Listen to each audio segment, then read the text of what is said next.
yeah, uh, the slow coast is the apt word for how things happen down here. But otherwise, yeah, all good. Happy to be part of the group. I've been doing this for last 20 years or so, and yeah, I found a renewed uh, uh, appreciation for financial planning and the meaning it has in a number of our clients' lives and my own life, and really have embraced the behavioral coaching side of financial planning, and that's really reinvigorated me to uh, learn more and be more involved in this wonderful profession. So yeah, Excellent, John. that's me. Great, man. Who have you done the behavioral stuff through or with? So it's pretty much all been through Alan Gray and Fundhouse.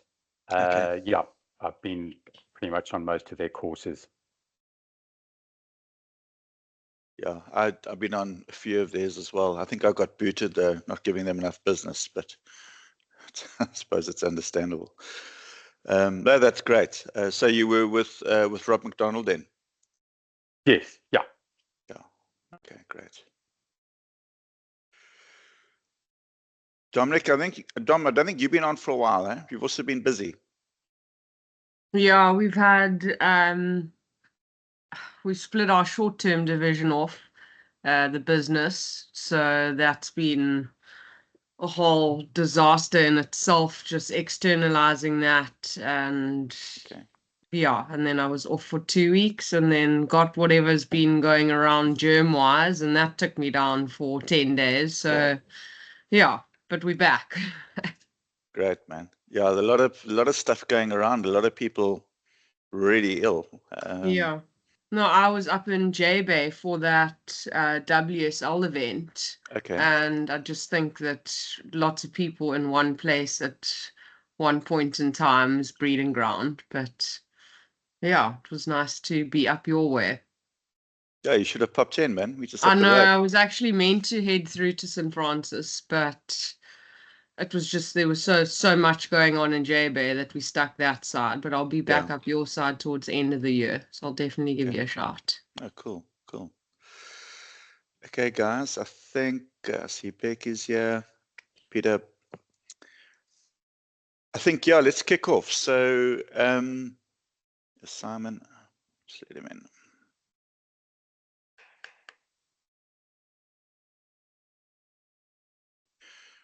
Okay, yeah, guys. So I know in the past we've discussed. I know I've discussed kind of our process, and then a few of you guys have shared what you do. And one thing I think we haven't done is help it to reinstate AFib. Just mute Simon there. Is actually discuss that first meeting that we have. Is Marguerite. Morning, Marguerite. Morning. Yeah. So that we, there's normally always that very first meeting that we have with a prospective client. Either they've got in front of us either through a referral or they've or we've actually looked for them. And I just thought this would be an interesting discussion because I know there are people in the group who work differently. And by that, what I mean is I know that I think if I could put kind of Marguerite, Cherie's who's with Brian now, a lot of their work is kind of, because of how they charge, is kind of contractual, I would think. Okay. Whereas a lot of the rest of us are kind of, maybe kind of like the old school way of just however we charge, building long-term relationships. And that's not saying that's not what you got, Cherie's and Brian and Marguerite are doing. I'm pointing that out just because the clients would arrive at us maybe with a different background. So I know in our business, most of our clients have been referred, or as is in the case in St. Francis, because I write a lot of articles, they come because they've read some of the articles and they've seen some of the marketing that we do. So they come and speak to us. So I just thought it would be, because I think especially newcomers to the profession, to the industry, you know, when you're starting out, especially, it's really difficult not to make like what I would think are some mistakes, which really mean that you get into selling mode very quickly, and you kind of trying to promote your skills and your knowledge, which kind of then puts you back into the same boat as traditional advisors are. And I know, you know, as lifestyle financial planners, we are trying to be different. You know, we are more client focused. But the difficulty we face is that very often people that come and sit in front of us have only experienced kind of the old school way of doing. So John, I think you kind of alluded to this. In 20 years, like me, you would have understood what the industry was like when you entered it 20 years ago and what it is now. I mean, for someone who's made that change, there's a significant difference. I think for some of the younger planners who've never had to go through that, and who've just come straight into the lifestyle planning way of thinking, it's obviously a bit different. So I'm gonna, Frankie, just because you haven't been here for a while, but I'm gonna pick on you. I mean, I can tell you what we try and do, but I think, you know, can we start with you? And again, for those who don't know, Frank runs an accounting practice. We love accountants, and he runs a lifestyle financial planning business as well. So I would imagine, Frank, that you get people coming to you who are accounting clients, where there's either a new or kind of an existing relationship, and then I would imagine that you also get people that are referred to you. Can you maybe just share with us kind of what that looks like in your world, and the kind of conversations that you have initially? Morning. Thanks, Dirk, and morning to everyone else.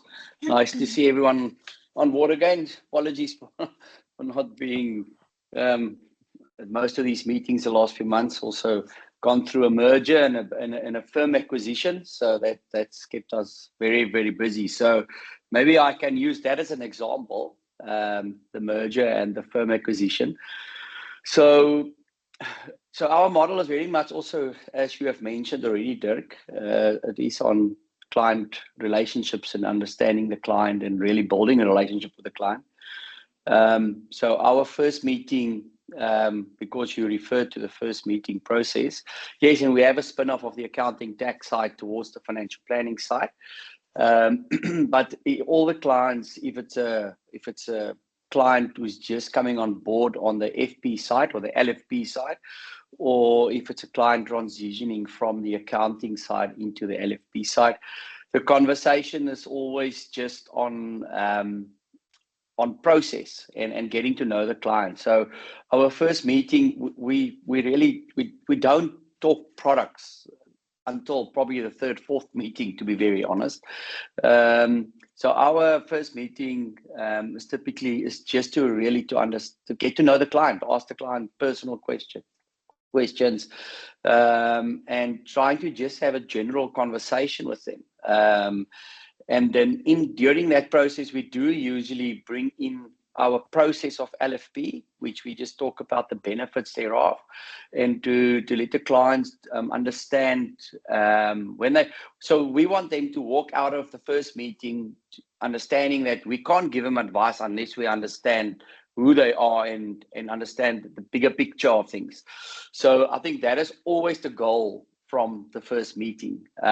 So even with the acquisition and the merger, we had to be very front-footed, of course, in meetings, because a lot of the clients had a lot of bad experience through relationships and service delivery, especially. And so I had to be very, very front-footed and putting clients sort of at peace to say, no, let's forget about anything what you have currently. Let's just let me just get to know you. I just want to get to know you. I can tell you all and make you a lot of promises, but that's not what I'm going to do. I want you to get to know you, because the better I understand who you are and a holistic picture of your family dynamics, work dynamics, etc., then we can start talk about only about planning. Then we can start with that process. So we will always pump the process, the word process, and the benefits of process. Regarding LFP, we talk a lot, and I use that word a lot, and I actually highlight that even to the client, and to say that the process is the more important aspect of advice than anything else. So yeah, I hope as a very broad overview I've given you now, Dirk. Maybe if you would like to have specific questions and what I've just maybe mentioned.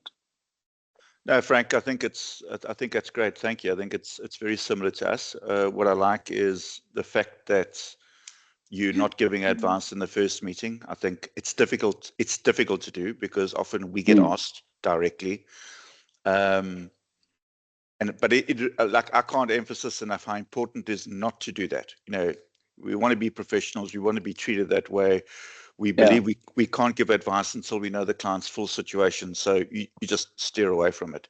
And then also the fact that you do have a process, and again, and everyone's process can be different, but I think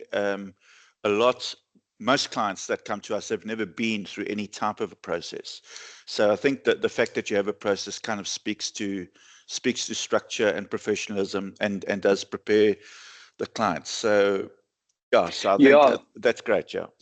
Yeah, thanks, Dirk. Yeah, definitely. And so we do, as most of you have seen, we do speak just a little bit about a bucket concept, and I don't go into depth of it, but I don't explain to them a little bit about it, because I would like them to think about something when they walk out of here.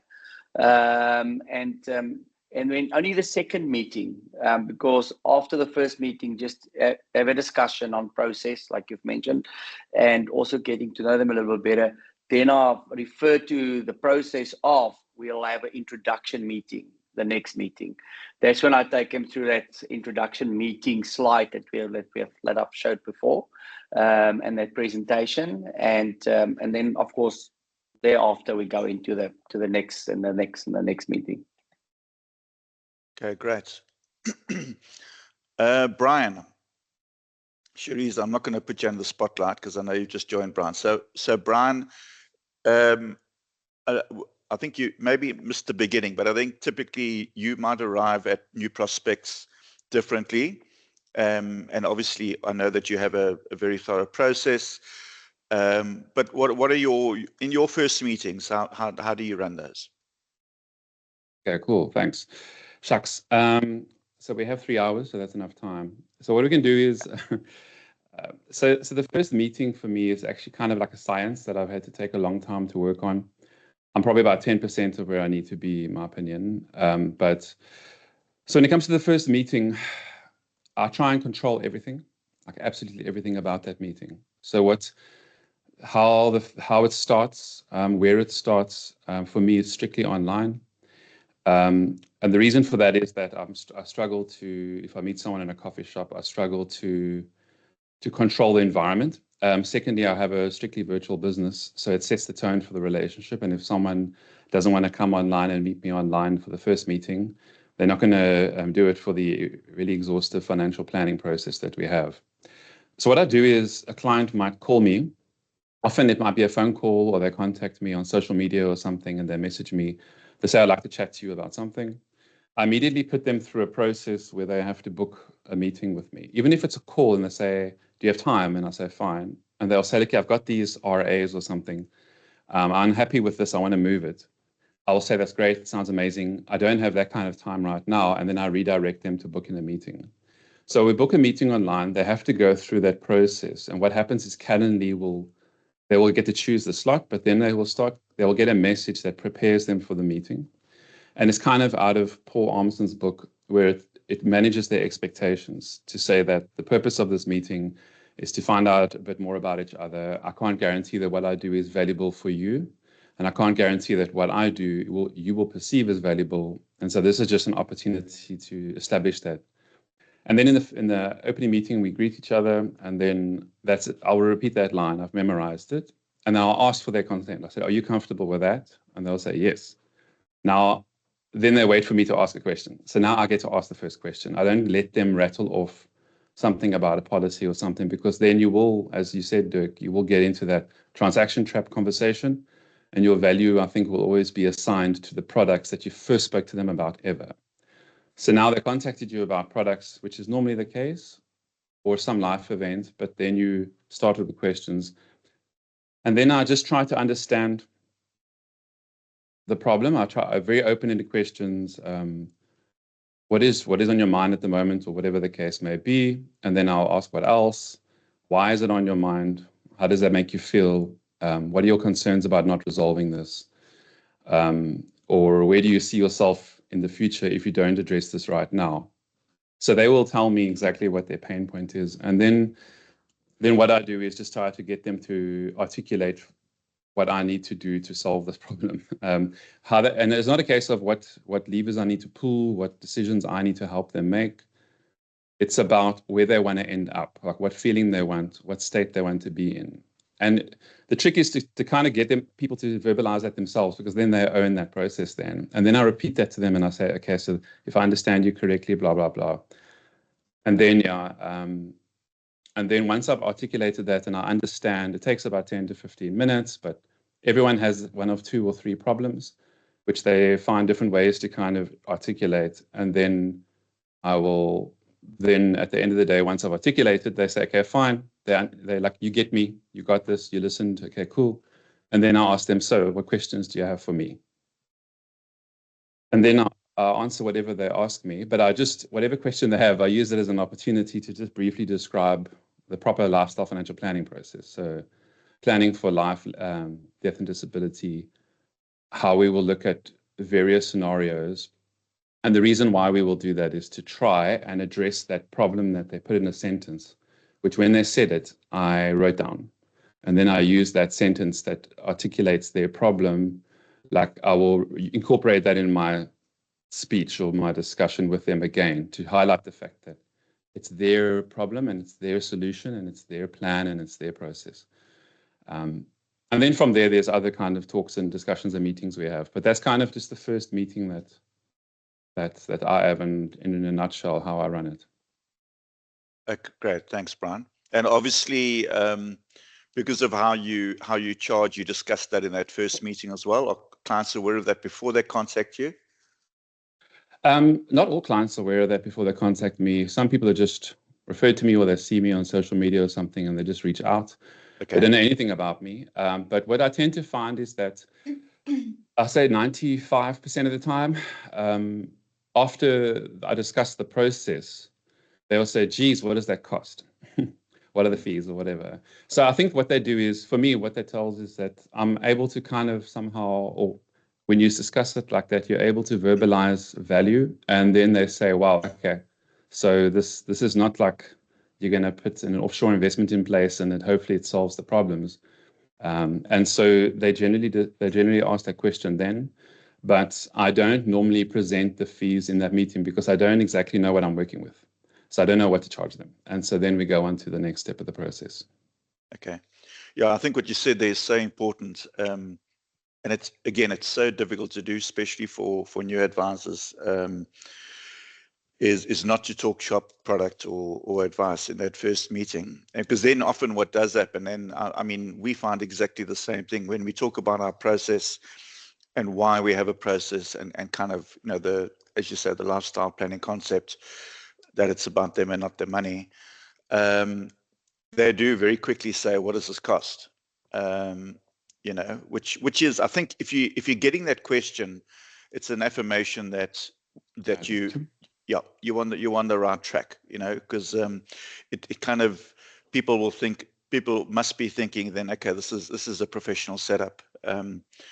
which is really what you want. So I think that's really important. Russell, how do you approach if you get? I know you'll get a lot of referrals. You've been doing this a while. How do you approach your first meeting? Okay, so yeah, actually, we've kind of adopted like a hybrid free model for a lot of our clients, and we actually rebuilt our advice process over the last 6 months, just from past learnings. Is that what we picked up is that the client experience, I think, similar to what Frank mentioned earlier, a lot of the client experience or service offering is like quite poor, or people have low expectations of that. So what we actually do in the first meeting, we also don't talk any advice or product. We kind of lay it out similar to what also Brian says. You manage the client's expectations, because the one thing that you can use to your advantage is that 99% of clients are coming into or contact you expecting you're going to talk policy or product in the first meeting. So they don't expect a lifestyle financial planning talk, or you talking about them and trying to get to know them. So I like to actually tell clients, like, I do a financial diagnosis of like you as a person, and like your habits and behaviors or experiences when it comes to finances in the first session. And then similar to Brian, we also kind of get that question at the end of like, wow, like how much is this going to cost? So what we started doing, I think another nice thing is that clients see a lot of value in what we do, but then they get scared of the price. So a way to kind of give them a form of certainty, in the sense of like what you're doing is different, is we actually kind of lay out, we brought up like, this is what your next, if we decide to proceed and so forth, this is what your next 6 to 12 months looks like. The formal term is basically called onboarding a client. But what we kind of phrase it to a lot of our clients is like, okay, we identify within this first few sessions, like, what are your pain points? I like to use easygoing language. So I always tell clients, like, what's keeping you up at night? What's like living rent-free in your head the whole time? Why did you call me?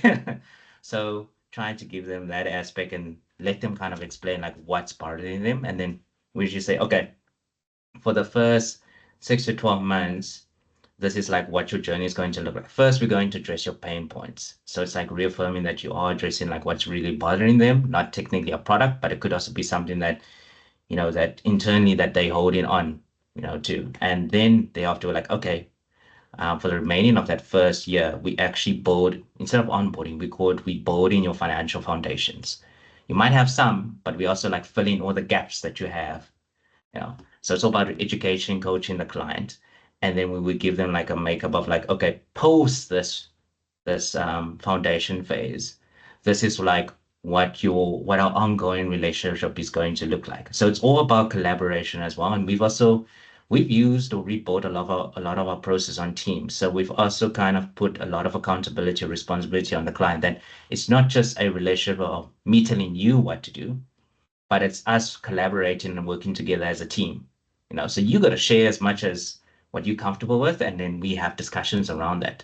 So that's basically how we lay it out. And then also, it kind of gets to that we try and avoid it, but it gets to that at the end of the first meetings, like clients ask like, gee, so how much is this going to cost? Or, what are your fee options? And because we have a hybrid model, what we like to do is also educate the clients of like, firstly, like how advisors charge in general in the industry, so that they understand what the general standard fee or remuneration offer is for like a lot of clients that get charged by advisors, and then what are our options.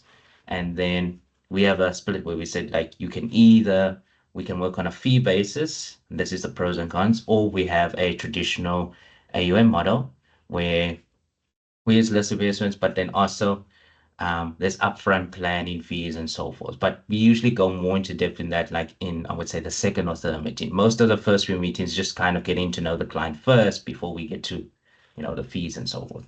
But it's very similar. I mean, that's kind of like a real casual way of like our process that we've rebuilt.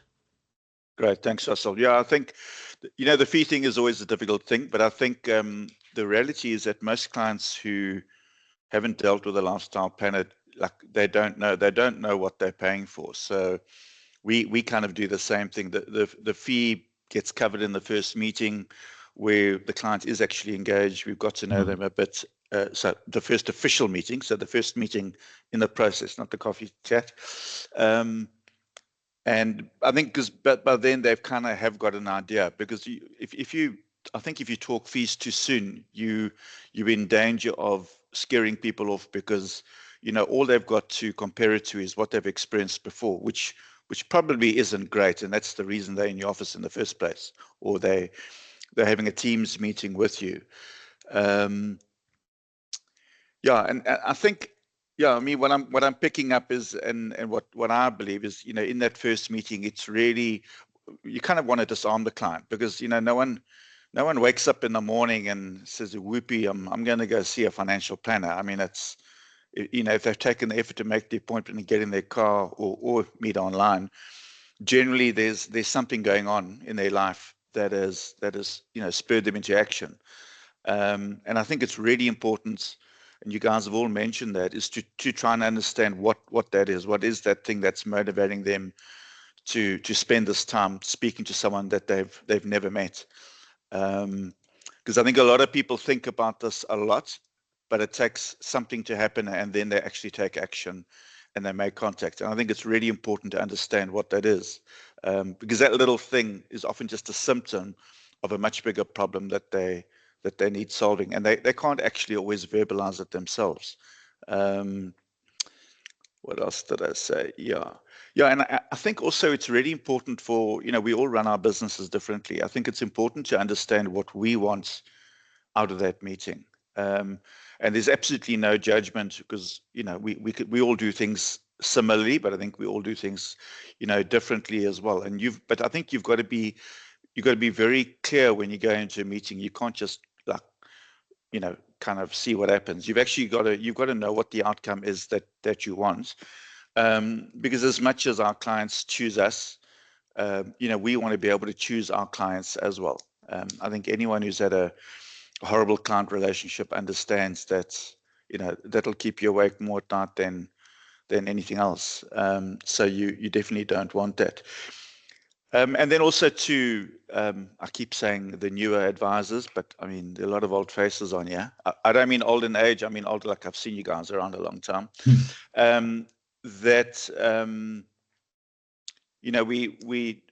We try and be a different persona sometimes, and I think it's really, really important just to be who we are. Because if you're going to build a long-term relationship with someone, who you are is going to come out.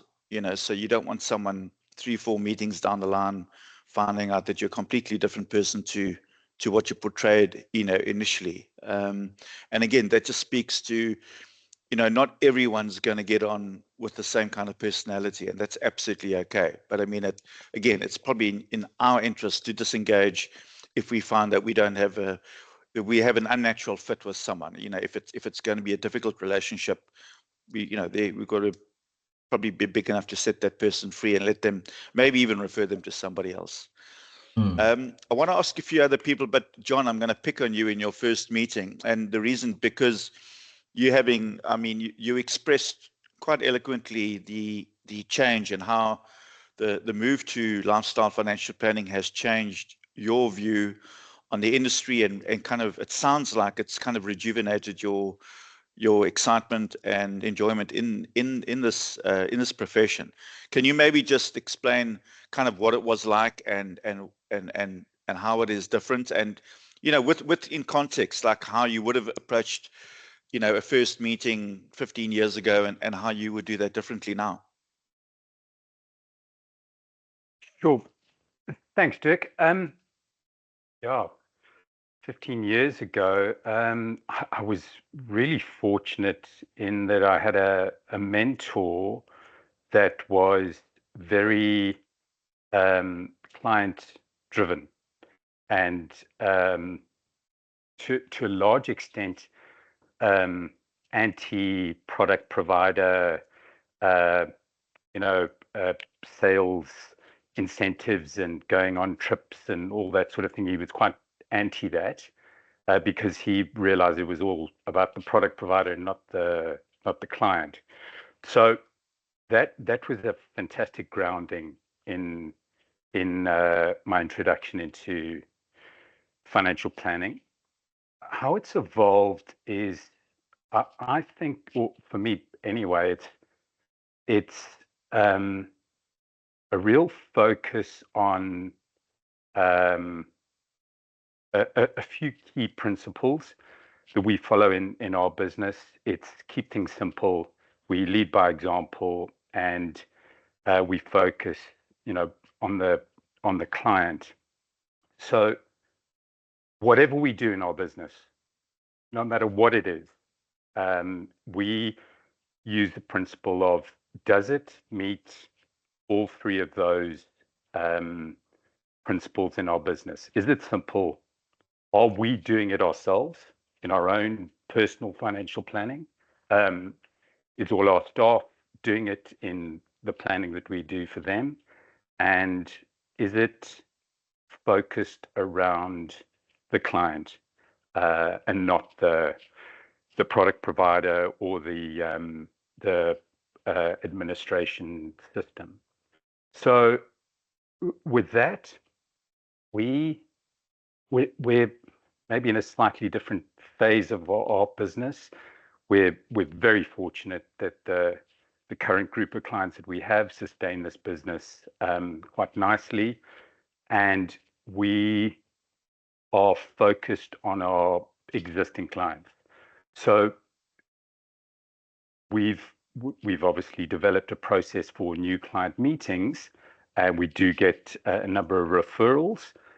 A lot of that, to be honest, is around very much seeing if the clients are open to taking the journey with us, because I think our value lies in the journey that we take with clients, and effectively not the advice. The advice, we keep it simple, and we pretty much, give it away for free, because, and I definitely think in the age of AI and technology, etc., whatever financial question you want to know, it's out there, and you can find the answer to it wherever you look, really. It's whether or not you actually action it and improve your financial situation that is the most important bit, and it's that journey that we hopefully help clients take. So in terms of process and how it's changed, we are very client focused, especially in our first meeting, and it's sort of a bit strange because clients don't really know what we do.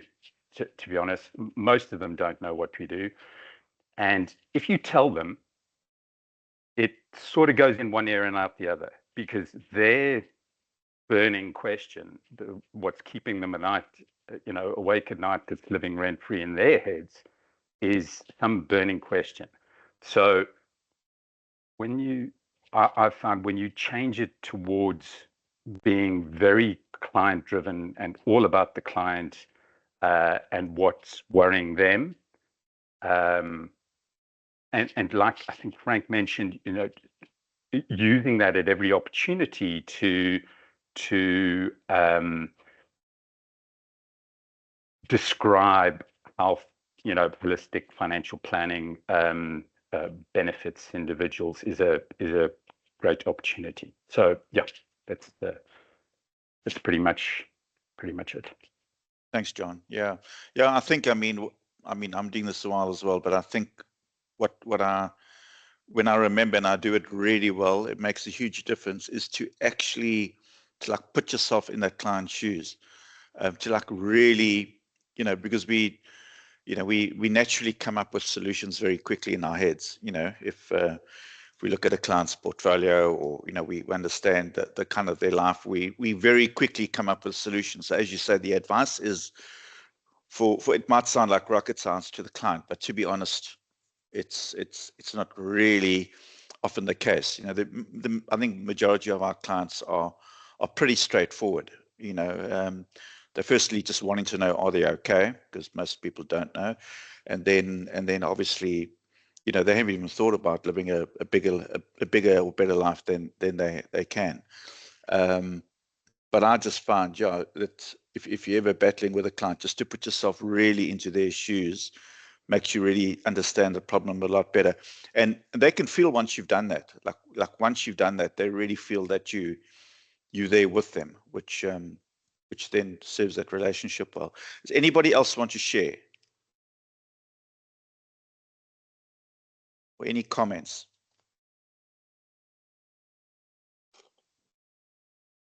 Dirk, Yes. this is super obvious, but I mean, obviously, if the client comes in with a burning and really urgent thing, it's okay to deal with it. It's okay to say, let's just park it in the money market or whatever needs to happen, and then, you know, develop out the process before you actually then go to that advice. So it's not to say, put it over there and we'll come to it in 6 weeks' time, because obviously there is a burning question. No, I agree. I mean, like our process, you know, so we try and run our meetings a week apart.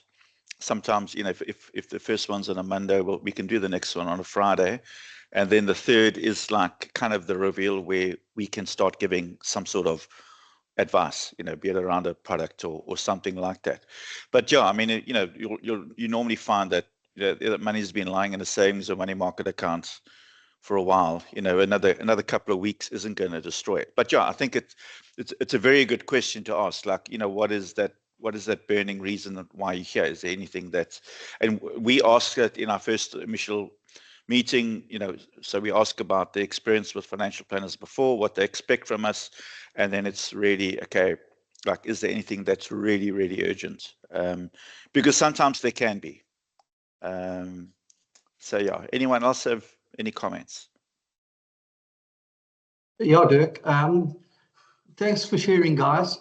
You know, I'm in a position where I've got a fairly well-established book that's been built up over the years. And if I take on 1 or 2 clients a year, it's a lot. So I think I'm pretty useless at this onboarding process, especially in terms of the lifestyle financial planning process. So it's great to hear how you guys handle it.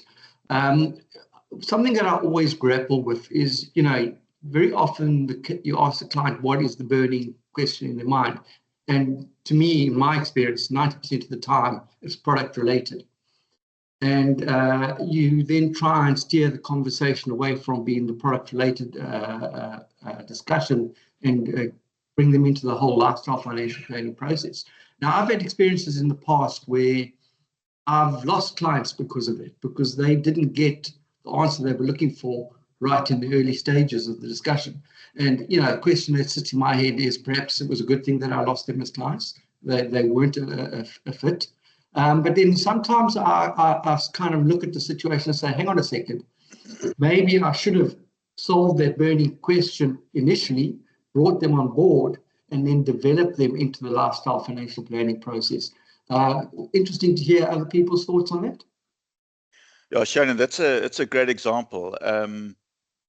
So my first thought was, you know, when someone comes up with a product query, like RAs, there's always queries about an RA, you know, it's, but the reason they come up with that query always because there's something deeper. So I would always go deeper. Like I'm trying to establish, like, why is they thinking about this thing suddenly? You know, you've never spoken about your RA, and now suddenly there's a question there. So like, what has happened in your life that's brought up that question? And then just to try and go deeper. So you don't turn it off completely. You just ask deeper and deeper questions, and and we're not talking about like going, you know, tell me about your childhood. It's just like, okay, why is this important to you now? You know, that kind of stuff. So get deeper. So I think that is important. And then the second part of what you said, you know, it's always easy to look back and think, oh, I wish I'd done that differently. But I think, again, it starts with understanding who you are, how you want to run your business, the kind of relationships you want to have with clients, and then just be true to yourself. The reason is, I'm allowed to swear, this is my group, you know, we're going to fuck up every now and then. And that's fine. That's how we learn. I mean, if we don't fail from time to time, we're never, ever going to learn. I mean, you just got to learn from it. That's the big thing. But I think that probably happens far less than we think it does. And I mean, if you're going to lose that kind of client, I'm probably nodding and I'm saying you don't want that client, because You know, we know those people who come to you and they just want information. I would imagine, Brian, that in your world, maybe you get a few of these kind of people coming where, you know, they are so, like, the fee thing is, you know, they're so anti-fees, they just don't want to pay. I mean, I got a guy in St. Francis, he walked in, he's got 100 million. And I could save him 10 by moving the offshore money into a structure. He doesn't want to do it because he hasn't got kids, and you know, he doesn't want to incur the CGT. I said, well, understand, SARS are going to have they got a picture of you up on their wall, and they're going to have a huge party one day when you frack, because you're going to be paying Southeast. In fact, they'll have a party in the States, in the UK and South Africa. They're going to get together because everyone's going to get their slice of your pie. And if you live another 20 years, it's going to be 5 times what it is now. But you get those guys who don't want advice. And I would imagine, Brian, maybe they come to you because maybe if they see your structure online, they kind of think, and it's purely driven by not wanting to pay. But my thing, Sharon, just getting back to it, is you don't really want those clients. And I think that the difficulty, which we alluded to earlier on, is if in that first meeting once you go into product and specific problems, you can't turn that car around. I mean, you know, I've kind of got a problem where in most cases, I've got no idea what the client has got until after the second meeting. Because even if we've sent out letters of authority, assets and liabilities for them to complete, 9 times out of 10, I don't have sight of it until we finish that second goal setting meeting. Okay. Now, the downside of that is that sometimes it's a client that is going to battle to be profitable for us long term. But I think because normally those clients are referred to us by good clients who are ideal clients who can pay us what we believe we're worth. So that'll happen from time to time. But I really believe that once you look at the money, once you touch the money, you know, in golf, you know, if you be playing in the last few holes, they always say, don't touch the money. Don't think you've won, because anything can turn around. And I think in our game, it's the same. I mean, the longer you can go without looking at the money, because the minute you do that, or the problem, you're not looking at the person anymore, because your focus is just different. Because we all human, you know. So the minute we see a Investec statement or whatever, we're kind of thinking, what can we do better than this, or whatever. Brian, can you just maybe comment on that as well? Yeah, cool, no problem. So sometimes, yeah, people know that I charge a fee, so then they'll ask for a consultation or something, maybe like an ad hoc consultation.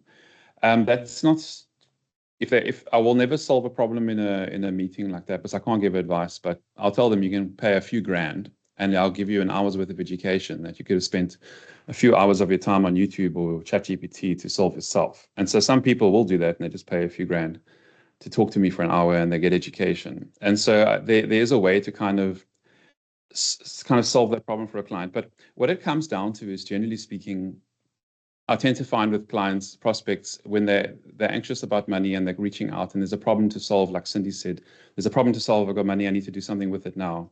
A lot of them think that they have to do something now. So this is coming from a position of ignorance. A typical example is someone was retrenched a while back and they reached out to me for help. And they said, I need to preserve my fund. It's got like 5 bar in it and I need to go. The HR are on my ass. And I said to them, you can tell HR in a nice way to stay on their ass because they have nothing to do with you. There's no need to do anything. And I explained the law and I said that money can lie in that fund until kingdom come. I said, they're just trying to clear you out of their inbox. They're just trying to get you done.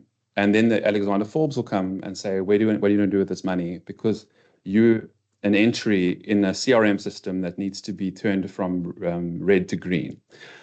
And then once I say that, they say, oh, well, then stuff them. I don't care about them. They retrenched me. So then all of a sudden the conversation changes. And so what I'm trying to do is to quickly see if a little bit of education will deal with the burning issue. Like, for instance, I have money. I need to put it somewhere. You know, I had a client who had inheritance. It was like something like 8 million rand or something. And they said it must be put somewhere, it must be invested immediately, blah, blah, blah. And they said, can we just first do that, invest the money, and then do your financial planning process? So I was like, well, it's a lot of money just to invest. But the thing is, the money was languishing in a money market account, which is what I'd have to do with it anyway. until we can plan. If I said to them, let's put this money in this fund now, I'm trash. That is not advice. That's smoothing. And so the thing is for me is that I said to them, you're getting 8.5% for free. Like you're doing good.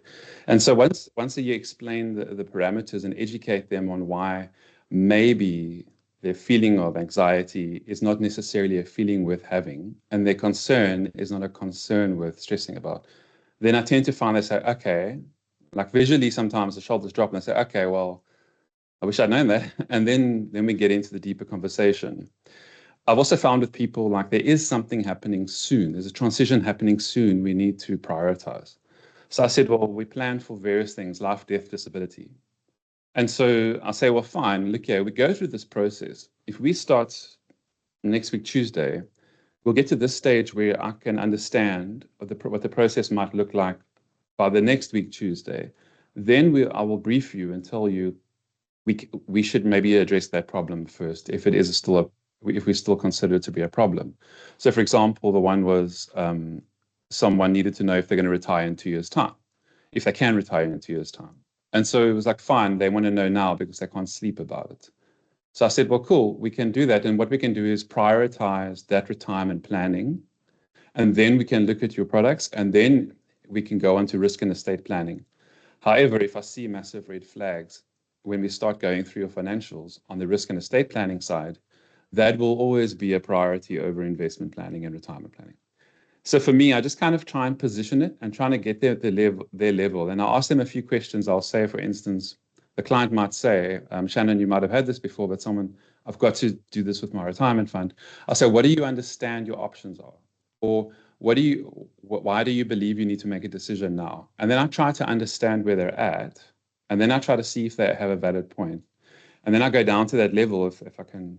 I don't want to sound like an idiot, but like I try and go down to that level and meet them where they're at and then say, what you don't understand is, or what the HR don't understand, or what this product provider doesn't understand is this and that. And I tend to find with just a bit of education, people see a lot more than they saw before, and then they seem to calm down and there's no hurry. And I've turned situations where someone contacted me and said, I need to make a decision about this fund or whatever the next 3 weeks. 7 months later, we start implementing that. And so it's just, for me, it's understanding why and what they understand about the problem, and then to try and address it. There is almost no product emergency. There just simply isn't. There are hardly any product emergencies, excepting if someone's going to lose their benefits because they're leaving an employer. Like that's the only thing I can really think of. Yeah, like on the risk side, sure. They've got a month to convert. Yeah, it's actually, I'm thinking, I mean, we got a case we're actually working with at the moment where they came in differently because they're kind of friends, and she manages a lot of their money herself. In other words, picks her own shares and that kind of thing. And it came in as a product query about an offshore wrapper.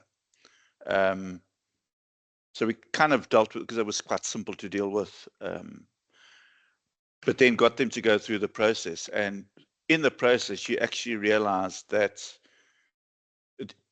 her view on what she was doing was completely different to what you originally thought it was. So if you had gone with the advice based on just that first meeting, it would have been very different to the advice we're now giving, because we understand her overall situation. Because it actually turns out the reason she managed her own money is because they went to Citadel, who absolutely smashed them. As I hope there's not from Citadel here, but tough if you are. She figured out that their TRs of like 4.5%, and because of what goes on there. So we know they do that. And so she stepped away and she took the money away, and her brother's quite sharp in. So she started working with him, and she started investing herself, and basically went from getting 2.5% over 4 years to doubling her money in 3 years. But she admitted that it was a good time in the markets. She then also admitted that as much as she does enjoy it, it's becoming a bit of a lust, and she doesn't really want to do it. She likes to have a say. She likes a particular way of investing, so kind of value, but she really doesn't want to do it. So we've gone from doing it all herself to now she's going to have to pay an advice fee. She's going to have to pay an admin fee for offshore platform, which she understands the benefits, and she's going to have to pay an asset management fee to someone who, even if she's going to co-pilot that portfolio with, and we're talking a lot of money.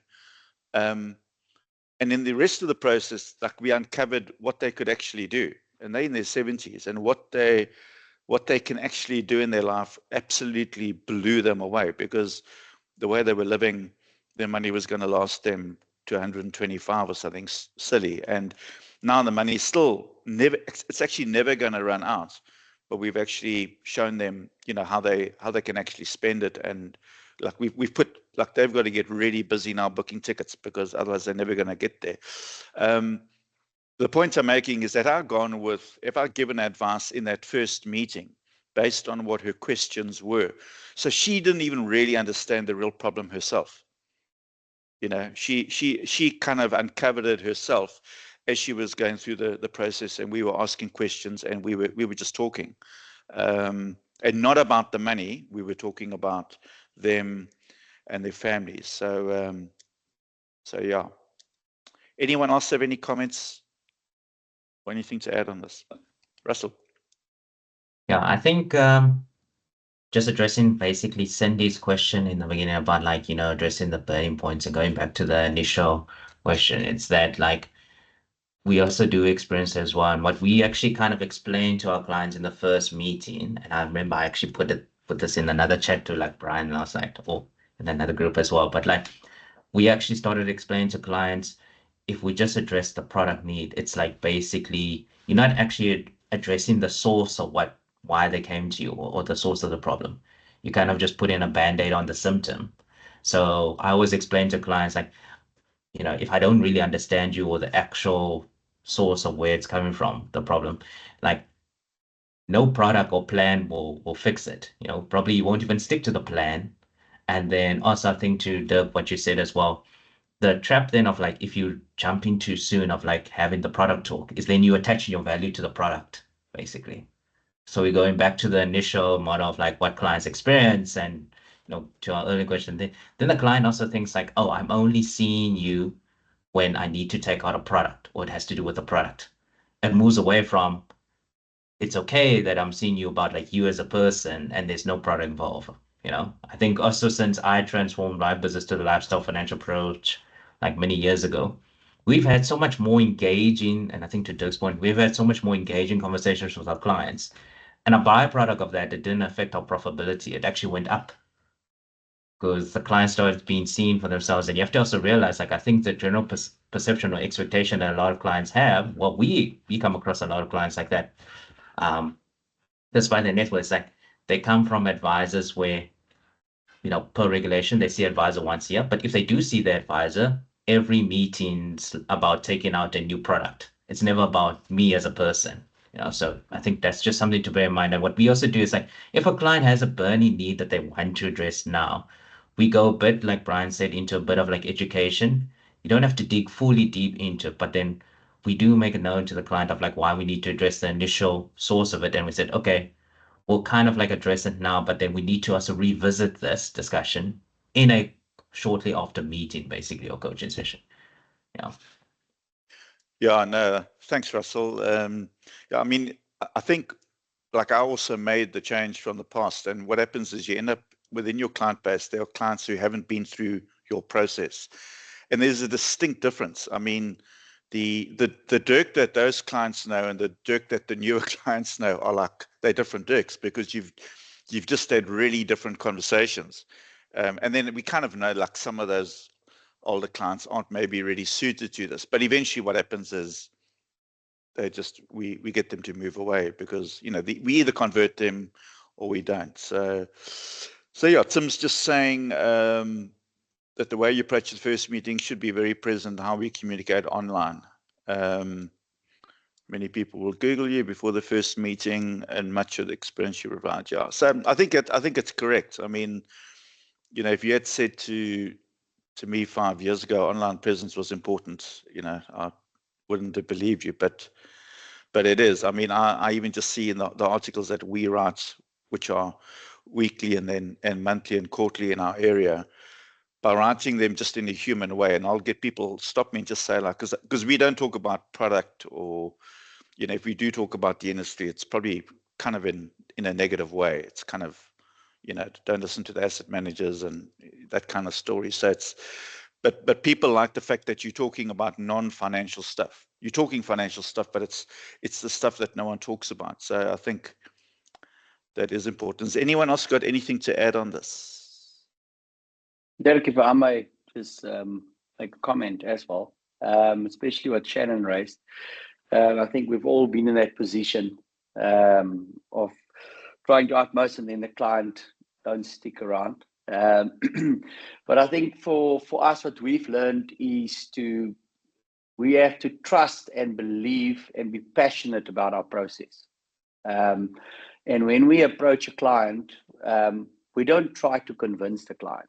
We speak to the client out of a place of self-belief and being passionate about it. Because I think if you're going into a position trying to convince the client, I think you try to convince yourself still about the process. That's just our reflection when we discuss it. So even with that, with that, being comfortable with that, when a client don't buy in, I would say that we're at peace with it. And say, okay, well, then that's not a client for us. And then we're okay with that. It's all good. I think so, yeah, so I just wanted to, but what we do though, is if we've gone through a bit of a process and the client didn't commit, then we'll actually reflect on it, and we'll say, okay, what's the reason? What could we have done better? What can we fine tune? Did we spend too much time? If we have not spent, for example, 8 hours, this is an example, and the client didn't buy into, didn't continue, is that, okay, so how can we evolve? How can we do this better? How can we fine tune it? How can we trimline it all? Or, you know, we will always have an assessment, a reflection session on the outcome. So I think, yeah, I just wanted to maybe make a comment on that because of what Shannon has raised earlier. Yeah, Frank, I agree with you completely. I mean, it's good to, you know, that if you have a process, the reason you have a process is to eliminate red flags. Otherwise, you wouldn't have a process. I mean, that, like, whether it's picking the Springbok rugby team or whatever, there is a process. Like, people have to fit a certain mold, and then they get to the next level. And I mean, if you think about it, that's how life works. It's how nature works. But yeah, I mean, also reflecting, you know, so you said 8 hours or whatever, you know, I would look at that, and I mean, you know, we are our own biggest enemies, and I mean, the reason this group exists is just because you guys are also passionate about what you do. You know, believe me, as much as you think I help you, you guys help me massively over the years. It's because this is just a commonplace where because it's lonely out there. The majority of the advisors out there are still attending the beauty parades, you know, meet the managers. It's like going to a porn show, and because it's easy, because, you know, it's lazy financial planning. So it's much harder being different and really caring. So I mean, Frank, I love what you said, that you've got to believe in yourself, and you've got to surround yourself, and that's what this, again, group is about, is surrounding yourself with people who do think alike, so that, you know, actually, you know what, I might be a little bit odd, but it's fine, because there's a whole lot of other odd people like me out there as well. But I mean, when I look back and I think, like, we didn't find, like land a client, let's call it whatever, it's horrible language. Very often it's because I've actually compromised the process. I thought, okay, this time we'll do it a little bit different, or we do that. And it's amazing how often that happens. You think, I'm going to make an exception for this person for X, Y, Z reason, and it comes and bites you in the bum. It really does. And it's like, Jesus, I just don't learn, you know. But that is learning. That is learning. So, I mean, I think it's great. So thanks, Frank. Yeah. The other thing I just wanted to chat about today, if we kind of, I mean, we can come back to this if you want, is actually is about learning. You know, I've been doing this for 33 years, and I think I've got a bigger hunger or thirst for knowledge now than I've ever had, and that's kind of because I think maybe as you get older, you're kind of more comfortable with what you do, and I've found I've got more passionate. So just a few things I've written down, like, and for those of you who don't have a CFP, it is something you want to attain. Having a CFP does not guarantee you're a great financial planner. Okay, having a CFP it's 101. It's like you would expect your lawyer or your accountant to be qualified. It is really important, but having a CFP does not guarantee that you give great advice or that you care about your clients, but it is important. And the reason I'm bringing that up is I think, and I understand a lot of the youngsters, it's a huge thing. It is a huge thing and fantastic. But I mean, if you think that that's it and you've arrived, then there's a problem. Because the learning I'm talking about is not only learning more about technical skills, because I mean, someone alluded to that earlier on. You know, on Google, we can get all the answers we want. It's really, really quite simple. I mean, or we'll make contact with legal advisors at companies who can give us those answers, you know, but it really is easy to find out technical information. We can outsource it. But, you know, learning this kind of stuff, like I mean, John, you know, going on coaching programs and all that, being open to that. Like learning is so important. Reading, podcasts. I mean, that's what I do. I mean, I battle. I'm a bad reader, but when I go away, that's what I do. Everyone goes on game drives. I just read and read. And then podcasts. I'm fortunate because I do drive. Like today, I drive into P from St. Francis, and when I go back this afternoon, I'll be listening to, you know, a podcast. But so I just wanted to emphasize that because I know that a lot of the newcomers into the industry, once they've kind of passed their CFP, they never want to look at a book again. So I just challenge you, you know, if you find yourself in that position, you just look at it differently. Just look at a way of learning. You know, you can listen to stuff, or even in one of these sessions, you can hear stuff that you don't agree with completely, and that's absolutely fine. You know, none of us is 100% correct, but that hunger for learning really has to be there. Otherwise, you know, we know with anything, you know, once a fish stops swimming, it's dead. It needs to move forward, and I think it's the same with this profession. So yeah, I just wanted to ask, Russell, I'll pick on you first. How do you learn? What tools do you use, and what do you look for? Okay, so actually, I still kind of read a bit of it, but I kind of moved away from the beauty pageants. You guys will see, especially because of like recent experiences that I had, and also like investment newsletters and things like that. I still read some of it time to time just to kind of stay current. But I think the question I started asking myself about 2 years back, when it comes to anything that you learn, especially after you've obtained your CFP, you don't know like where to go. It's like now I look at whether it's studies, podcasts, or events I attend, instead of like, how does it benefit me? I ask like, how can this help my client, basically? How does this help my client? And it comes from a basic understanding of like, I came across a client a few years back that said, yeah, you know, I get sent newsletters from Alan Gray, but it means nothing to me. It's graphs, GDP, things like that. It adds no value to me. So that's also where I started adopting the change of like, okay, if I do any podcasts or attend any webinars and things like that, how does it actually help my client? What value does it add to? So that's the first thing I do. In terms of learning, what I will say I've done is like, I have been reading or spending more time on the behavioral finance type of thing or psychology side. Because our thing is like, you know, yeah, you can go into the numbers and so forth for a lot of clients, but if you don't understand the client or you don't understand like more purposeful stuff that's important to the client, you'll never connect more with the client. So in terms of learning, I would say we focus on a lot of like behavior stuff. I watched the Trap podcast, started following it about 6 months ago. So that's quite a good source. I listen to a lot of Michael Kitce's podcast as well. And then I started up reading more about financial planning books, but more on the psychology side or the human side of like dealing with clients than just saying like, oh, what stocks to pick or what funds to pick as well.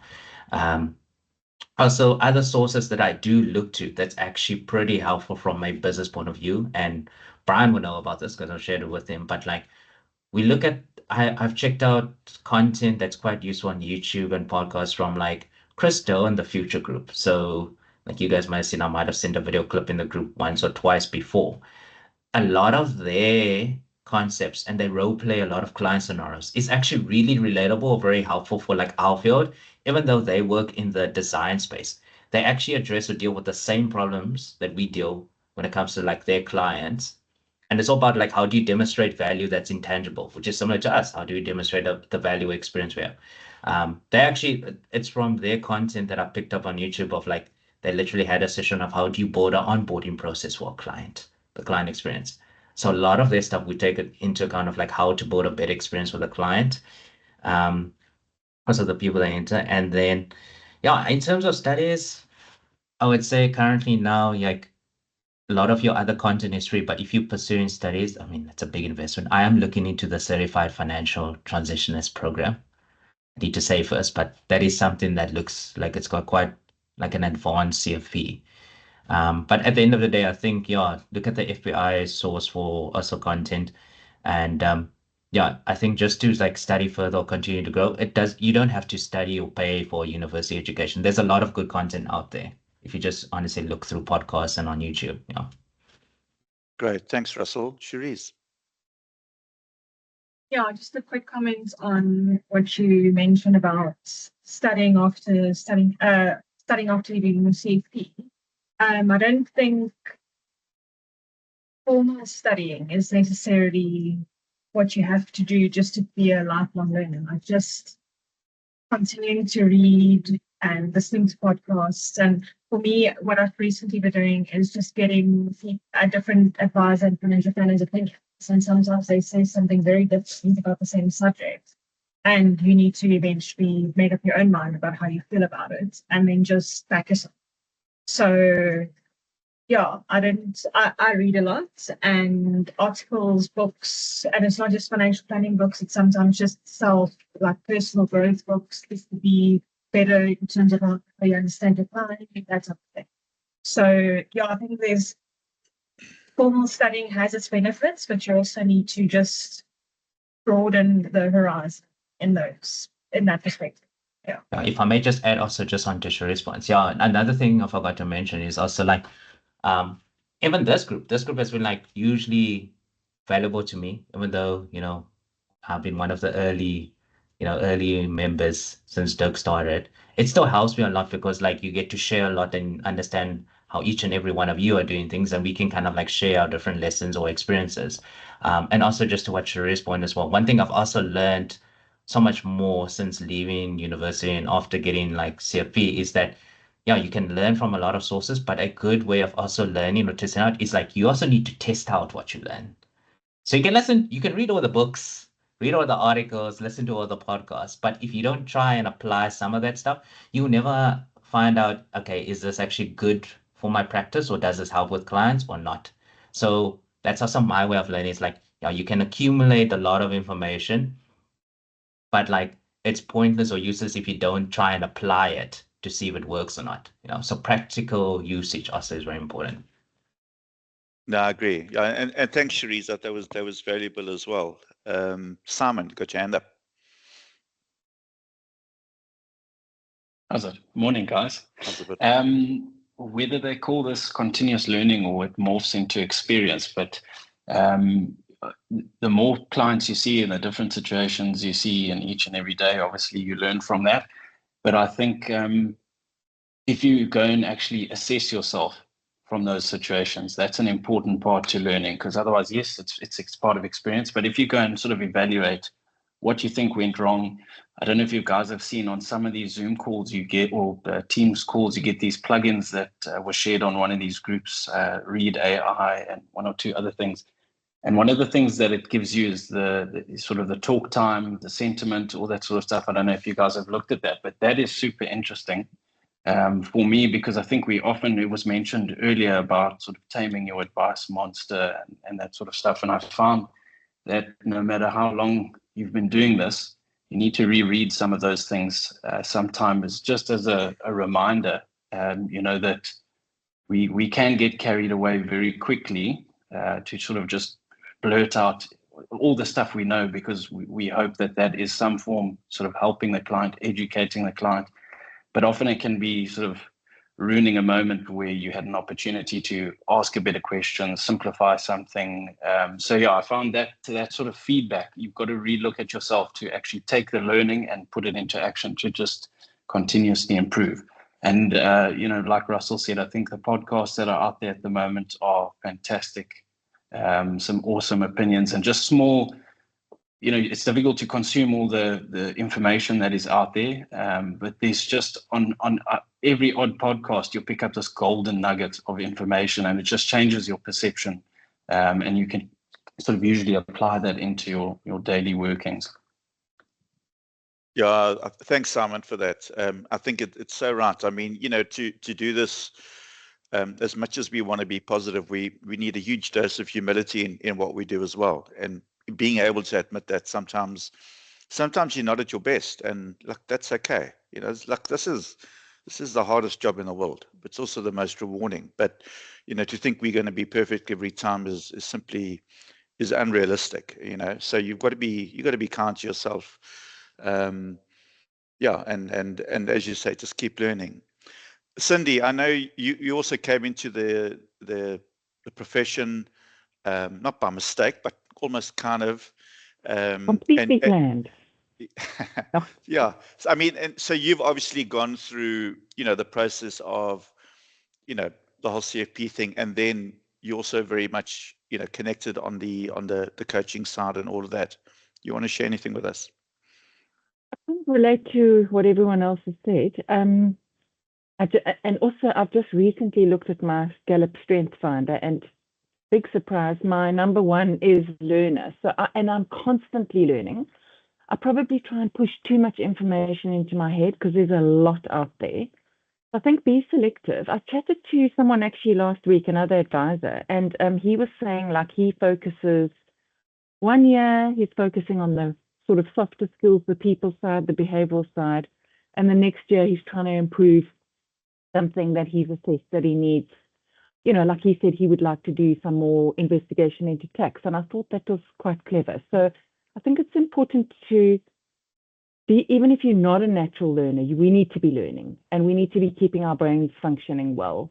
But to maybe do a gap analysis to say, what is it that I need to learn, and then go and find that, whether that's to a seminar that offers that, or a book or a podcast. There's just endless information. And agree with the fact, because this is where I fall short, is that I'm consuming constantly and actually hurting my brain to some extent. And actually what you need to do is stop and say, let me bring that into application. How does it work for me? And kind of develop. And I mean, I do that naturally, but I do it less because there's so much information out there. So I think be a little bit more specific. That would be my advice. Yeah, I mean, I've done a lot of coaching stuff, and I'm still on a lot of coaching things as well. And then there are groups who want to be labeled as a coach, you want to get a qualification. For me, and that's absolutely fine, but for me, it's not about that. For me, it's all about all these things that they just kind of they add tools to your armory, and kind of you'll pull them out now and then, and very often you'll hear something, and then something else that you heard a while back actually makes sense, or it just reconnects. So yeah, I think that's why it's good to be learning from everywhere. Marguerite, I know you've also come in more from the human side into this. So, I mean, what do you focus on in your learning?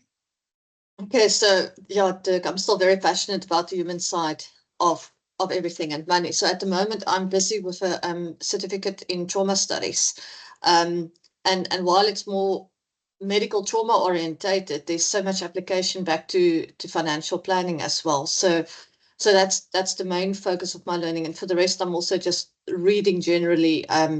If I'm working with a client and a specific question comes up, I might research more in depth in a specific technical question around estate planning or whatever.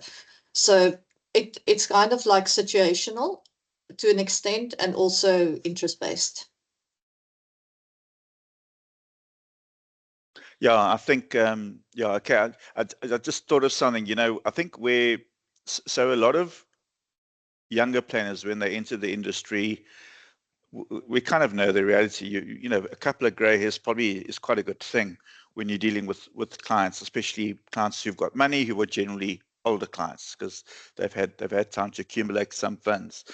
And I know when I was really young, like to become an expert in like estate planning or something, that was like a really cool thing, because you could there was something that you could utilize. And then you find as you get older, you kind of, those rules keep changing a bit, but fundamentally it doesn't really change.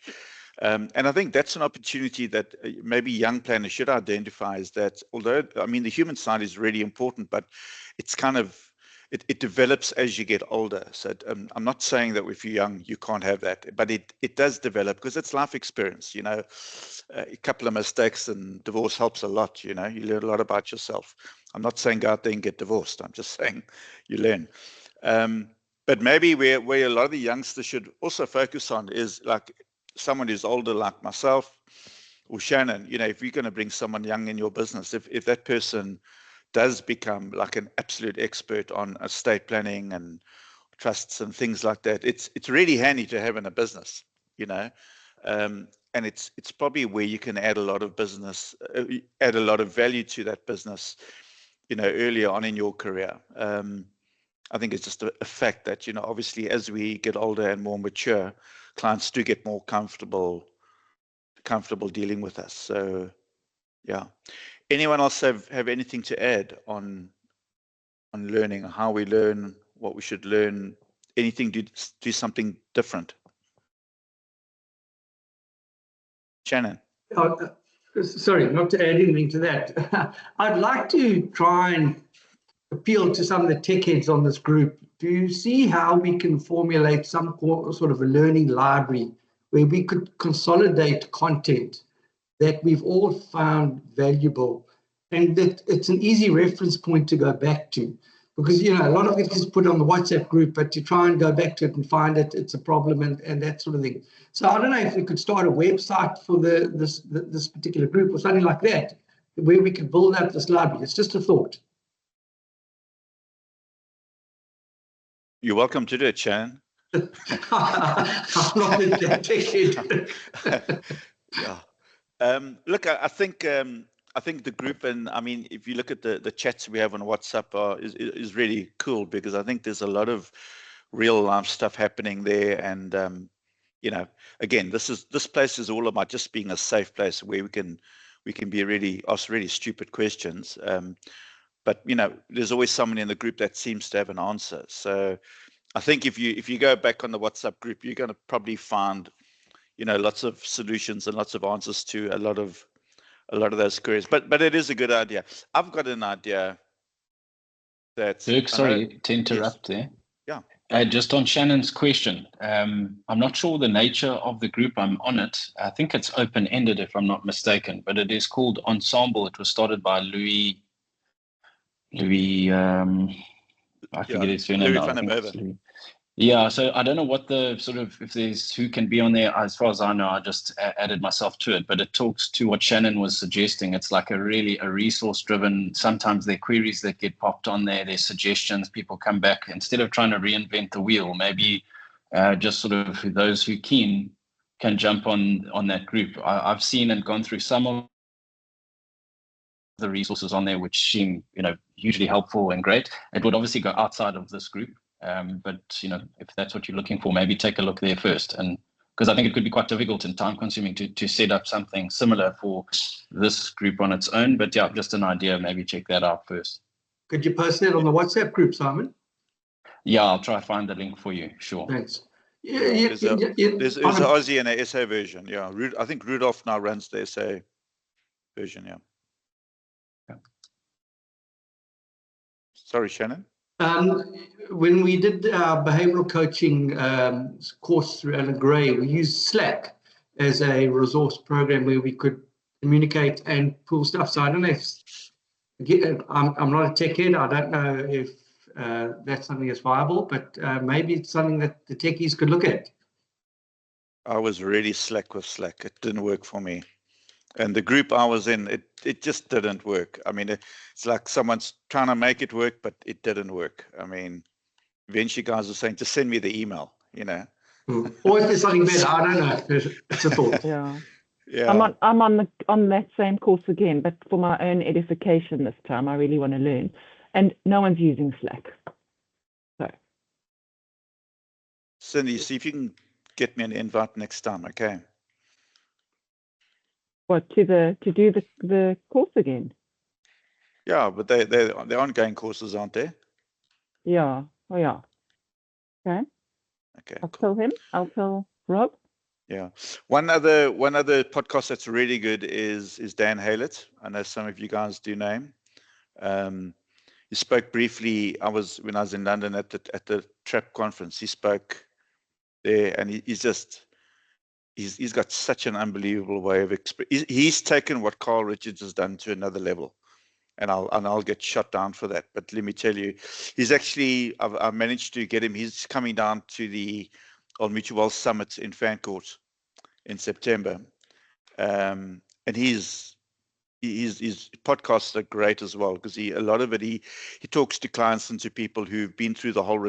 His big thing is this whole retirement transition.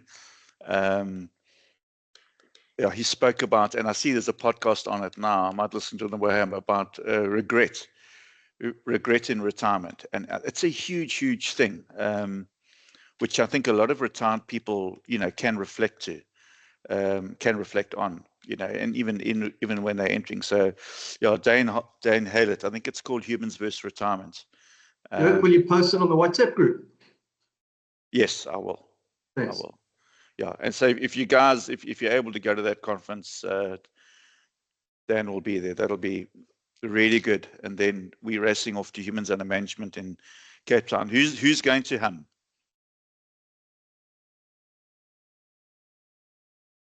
Yeah, that'll be good. The two chaps that Annie's bringing out, they've got really good businesses as well, like really unbelievable businesses and really good guys. So that's going to be good. Doug, when's the that one with Diane Highlight with Old Mutual? Is it on the 14th of September? It's the Sunday, Monday. Sunday, Monday, yeah. So and then hums on Tuesday. Okay. Yeah. So either going to fly out of George on Monday afternoon or start driving and maybe sleep somewhere along the way. But yeah. No, please send us the invite. I'll drive up. I'll drive up from PE. June, I see June's left. Just get hold of June. Okay. Okay. All right. Right. Anyone else have anything that they want to chat about or share? Well, maybe just a quick question. Sorry, Dirk. All the other ones that are not doing the double header like you, Dirk, maybe on that Saturday, because Hum is on the Tuesday, on the Saturday night, I don't know if people would be keen to have a meetup in Cape Town. And so we can all just get together and actually see each other in real life. It's a possibility if people are keen. Because then we could fly up on the weekend, be there Monday, and then attend Hum on a Tuesday. So it could be quite a nice. Just have a little. I know Dirk won't be there, so but we can have a get together without them if people are keen. Yeah, that's a great idea. Last time I was, well, not one of the times I was in Cape Town, a few of the guys came to meet me for lunch. It was quite lekker. So it's always good to see each other in common. Frank, are you going to the Old Mutual conference?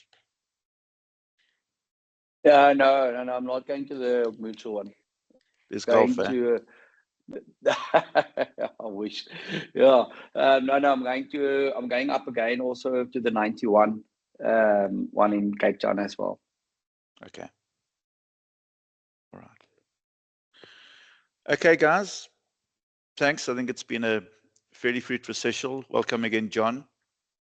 Hope you enjoyed it. And yeah, we'll chat soon, guys.